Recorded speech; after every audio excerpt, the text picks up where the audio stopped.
Hello, we made it to Lake Garda and got the van over there.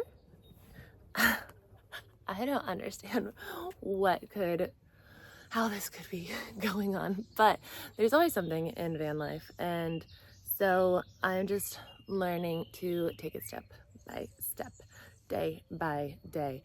It's really wild, if you've been here every day for the past 4 months, then, or even not even every day, but consistently, then you would know, like, the van that I bought here, I bought it in France and now I'm in Italy and I've been through Spain and Portugal. It's just things have gone wrong, like left and right. And so I was just parked at a horse farm for a little over a month, and my friends and I there, we worked on fixing almost everything that was wrong. The door flew off the hinges, there was mold, there was an electrical problem, there was a water leak, and we fixed all that. We added solar. Today the solar is ripped off because of a tree branch, not the solar panels but the wires. My water pump or nozzle, the sink nozzle, broke. There's water spraying everywhere. Shower pump broke, so it's no longer pumping out the gray water into the gray water tank. It just is sitting now under the van. There's a leak under the van for the gray water, but not enough to like fully empty it. What else? The shower is leaking into the living room. Like, this all happened in 24 hours. And so what I was sitting with last night with this was,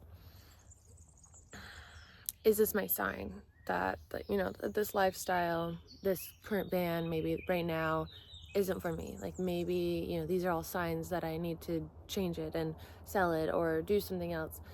And so I want to talk about that a bit today, and that process of, looking for signs and trying to make decisions based off of that. And so there's a lot to it. I remember one time, like, I was really into signs, and I was like, give me a sign of a dragonfly if I'm, meant to be with this person. And I just completely ignored how I was feeling, how I was thinking about it, because I kept seeing dragonflies. And when you are like so focused on something, then you enter that like field of seeing more and more of it, right? There's a specific term for it when you're looking to buy a new car and then you just see it everywhere. And so, not that it's the same thing with the van, because like these things are going wrong, but I also feel like the attachment and the resistance that I've had to the things going wrong for the past month and a half, like, all I've been talking about and really thinking about is the van having problems and fixing the problems. And so right now, how I'm feeling is I want to really redirect my thoughts and not have to make any kind of like drastic changes and decisions, more so just focusing on like, oh, look how beautiful this is, where it takes me. Look how wonderful all these experiences are, that like I got to have friends who like helped me fix the van, and how it felt so good to receive and to be cared for and to be in that environment. And like, so focusing really on those things, and like those are what I want to continue bringing forward into my next timeline. And so things will work themselves out, and you don't have to do everything. Like, you don't have to do everything. I believe that like the forces of the universe are kind of like the masculine energy, and if you allow yourself to get into that more feminine energy of receiving and following the joy and following your curiosity, then these kind of things work out. So like, for example, if I just follow the joy and I just stick to like, okay, like this feels good, this doesn't feel good, then this whole thing will naturally sort out. Maybe the van just like gets into a really good place and it no longer needs to be repaired every 30 minutes.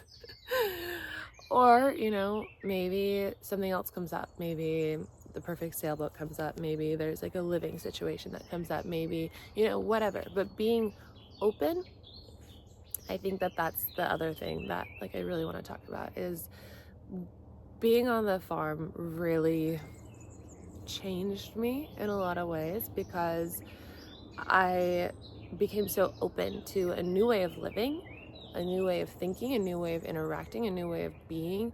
And that new way was really like letting go of the old ways. Like being in California, being in America, being in just society, like there is so much pressure to to be a certain way, to have a certain amount of things, to, you know, show them in a creative way. And it's like that is just the underlying thing. And people, like, we talk about it, but I never really got to a place of understanding it until I lived in a place where, you know, it doesn't matter what you wear, it doesn't matter if you have makeup on, it doesn't matter, you know, if you're not able to work hard that day because it was volunteer work. And so you just show up as you are every single day.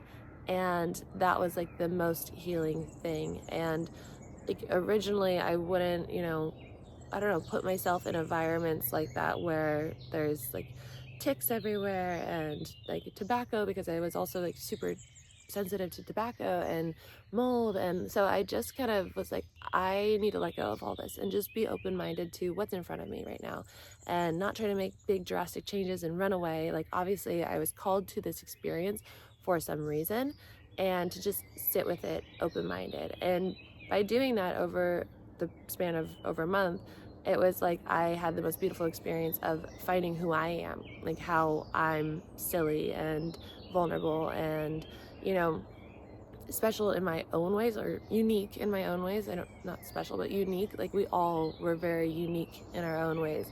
And that only came from really being open-minded to accepting people for where they're at.